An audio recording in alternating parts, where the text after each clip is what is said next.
পলাতক হলে তাকে অ্যারেস্ট করা একটু কষ্টকরই হয়। তবে তাকে খুঁজে বের করার চেষ্টার কোনো ত্রুটি হচ্ছে না। আমি মাননীয় স্বরাষ্ট্রমন্ত্রীর সঙ্গে কথা বলেছি।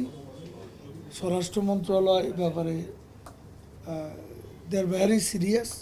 তাকে খুঁজে বের করতে অচিরে হয়তো বেরোবে। যে সংসদ অবৈধ সে সংসদের তিনি সদস্য হওয়ার জন্য এত সিরিয়াস হলেন কেন? কিন্তু এই সংসদেরই সদস্য হলেন। সংসদ অবৈধ হলে তিনি কি বৈধ? তাহলে কোন বৈধতার সূত্রে তিনি কথা বলবেন? আর বিএনপির তো এখানে তাদের স্ববিরোধিতা এখানে খুব পরিষ্কার।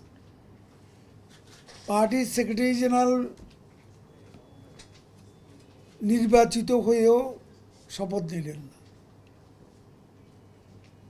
তার জায়গায় আবার বিএনপিরই জেলা সভাপতি নির্বাচন করছেন।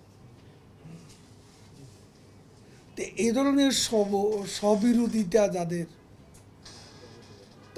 তারা তো আন্দোলন নির্বাচন কোথাও সফল হবেন এটা তারা আশা করেন কেমন?